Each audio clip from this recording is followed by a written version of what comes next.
আইনশৃঙ্খলা পরিস্থিতি উন্নতি, ন্যায় বিচার প্রতিষ্ঠা ও দুর্নীতি প্রতিরোধ করাই হবে আগামী দিনে বিএনপির জন্য বড় চ্যালেঞ্জ। এমন মন্তব্য করেছেন বিএনপি মহাসচিব মির্জা ফখরুল ইসলাম আলমগীর। আর সালাউদ্দিন আহমেদ বলেছেন, সরকার গঠনের ক্ষেত্রে কারোর সঙ্গে জোট করার প্রশ্নই আসে না। বিএনপির মন্ত্রিপরিষদে কারা থাকছেন তাও জানা যাবে শিগগিরই। মাইদুর রহমান রুবেল জানাচ্ছেন বিস্তারিত।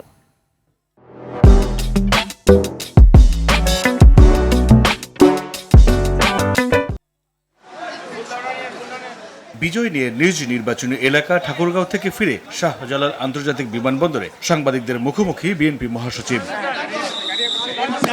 নতুন সরকারের চ্যালেঞ্জ প্রসঙ্গে বলেন, আইন শৃঙ্খলা, দুর্নীতি নিয়ন্ত্রণ এবং অর্থনীতি সচল করাই আগামী সরকারের জন্য প্রধান চ্যালেঞ্জ। সবচেয়ে বড় চ্যালেঞ্জ হচ্ছে অর্থনীতিকে সচল করা,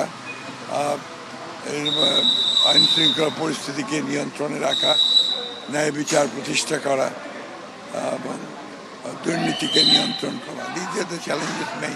আওয়ামী লীগের ভবিষ্যৎ রাজনীতি প্রসঙ্গে মির্জা ফখরুল বলেন, পরবর্তী রাজনৈতিক প্রেক্ষাপট থেকে উঠে আসবে আওয়ামী লীগের রাজনীতির বিষয়টি। কমিশন তাদেরকে নিষিদ্ধ করেছে, তাদের কার্যকলাপে পরবর্তীকালের বিভিন্ন রাজনৈতিক প্রেক্ষাপট থেকে উঠে আসবে পরবর্তী সিদ্ধান্ত। বিমানবন্দর থেকে গুলশানের চেয়ারম্যানের কার্যালয়ে গিয়ে তারেক রহমানকে ফুল দিয়ে অভিনন্দন জানান মির্জা ফখরুল। আর গুলশানে দলটির নীতি নির্ধারণী ফোরামের নেতা সালাউদ্দিন আহমেদ বলেন, 2/3 বেশি সংখ্যাগরিষ্ঠতা নিয়ে বিজয় অর্জন করেছে বিএনপি। সরকার গঠনের ক্ষেত্রে কোনো দলের সাথে জোট করার প্রশ্নে ওঠে না। আমরা আশা করছি বাংলাদেশের এই জাতীয় সংসদ স্বাধীনতার পরে সবচাইতে বেশি আইন প্রণয়নকারী জাতীয় সংসদ হবে এবং সংবিধান সংশোধন করবে জন আকাঙ্ক্ষার ভিত্তিতে।